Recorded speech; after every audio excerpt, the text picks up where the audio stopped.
All right, guys, what's going on? Welcome in. So, in this one, I wanted to ask the question, do you think the Jets have too many one-year contracts or are relying on these one-year contracts too much? Right now, the New York Jets have a lot of money owed in the dead cap zone, but next season, tons of it comes off the books. And as of right now, the Jets are expected to have over $70 million in cap space, which sounds amazing, right? Because you're thinking, okay, Aaron Rodgers is under contract. We have a bunch of young players, Brees, Sauce, Garrett Wilson, Corley, Olu, right? All these guys are signed to deals. Quincy Williams is locked up. Quinnen, CJ Mosley still under contract through 2025. Like on the surface, Jermaine Johnson, Will McDonald, we got a lot of, like, we're in a fantastic position. You're thinking about all these core players under contract, and the Jets are expected to have over $70 million in space, and factoring all these new draft picks in 2025. But then things start to get a little altered when you start looking at how many one-year contracts the Jets actually have on this team. So let's quickly go through the list here. We got Mike Williams, Morgan Moses, Tyron Smith, Leki Fotu, Javon Kinlaw, Ashtyn Davis, Soloman Thomas, DJ Reed, Tyler Conklin, Chuck Clark, Michael Carter, Greg Zuerlein, Thomas Morstead, and Haasan Reddick. You know, when we're talking about important players, starters, that's a lot of guys, right? So all of a sudden you're looking at this, $70+ million cap space number, and you're starting to imagine it going down pretty quickly, because we're not even factoring in the Sauce Gardner extension, which is going to be coming at some point. I mean, you got to think it's going to be coming sooner rather than later. I do not want to see Douglas drag this thing out like he's done with other players before in the past, because in the end, we all know Gardner is going to become the highest paid cornerback in football. It's just inevitable, right? If Gardner looks like he did these past 2 years, again, he's going to be the highest paid guy. If I'm Douglas, you kind of want to get ahead of that. Also, that it does send a good message to the locker room. So again, just scanning through this list of names here, we're talking a starting wide receiver, both starting tackles, but it's kind of mitigated because we do have Olu, going to step in at left tackle.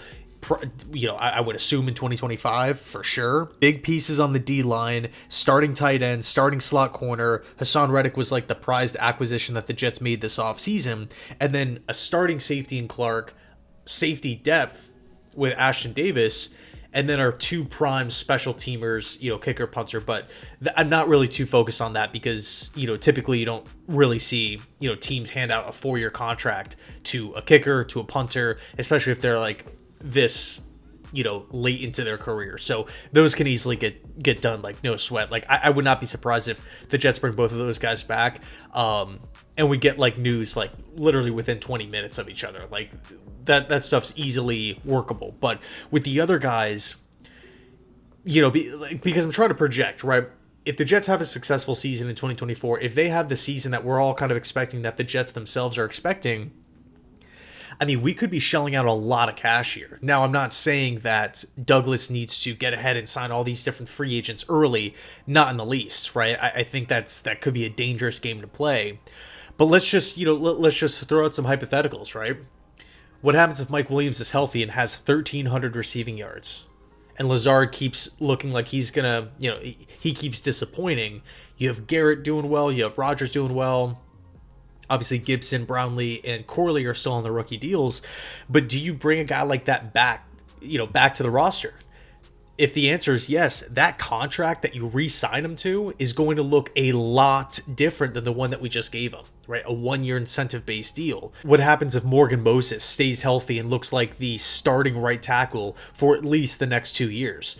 You want to bring him back. He's going to want a decent-sized contract. The Jets already allowed him to walk once over $3 million. If Morgan Moses does well, provides an upgrade over what we had last season, as well as adding, veteran leadership, he's probably going to ask for more money. Tyler Conklin, right? I think there's a very, very high chance that Tyler Conklin could have the best season of his career. Why? Because Aaron Rodgers is going to be the best quarterback that he's ever played with, and the Jets finally have some breathing room, some other targets on the offensive side of the football to open up space for Conklin in the middle of the field. Also, we do know that Aaron values the tight end position. I feel like we're always talking about Aaron's friends like Mercedes Lewis, Robert Tonyan, right? These are guys that, just as fans of football, we hear the names of in the media. We see them occasionally make plays, formerly of the Green Bay Packers, of course. I think Conklin is next in line in that, in that department. If he has a great year, right? If he has 800 receiving yards, 850, 900 receiving yards with, like, say 6 touchdowns, do you think he's going to want to re-sign with the Jets for what he just signed for? Probably not, right? I think that number's going to be going up. So, if you were Joe Douglas, how would you operate this? And we didn't even talk about DJ Reed. Now, I do feel like this is a really, really good draft class in the cornerback position. If the Jets can get their hands on Benjamin Morrison, I'll be freaking pumped up out of Notre Dame. But in the event that DJ Reed has another good season where he's out there, he's steady, he's making plays, he's a great complement to Gardner on the other side of the field, it would be a really tough pill to swallow to see a guy like that just walk in free agency for nothing. Right, and we have the whole Haasan Reddick situation, which is just kind of just a messy one at this point in time. You kind of think an extension is going to get done prior to the season starting, but from the Jets side of it, we've heard that they could just mess around with like the incentive numbers and move money around to make it guaranteed for this season. So we'll see how it plays out. Let me know your thoughts down below in the comment section. Again, so many one-year, and by the way, the entire defensive line depth. Soloman, Fotu, Kinlaw, I think you can bring both of all 3 of those guys back. But what happens if Kinlaw has 6.5 sacks, 7 sacks? All of a sudden, that 1 year, $7 million, and keep in mind, he hasn't really had a fantastic season yet in the pros. All of a sudden, what if Kinlaw wants double? Then you'd have to replace him. So, it's an interesting situation to say the least. So a lot rides on this season. Let me know your thoughts, and as always, go Jets.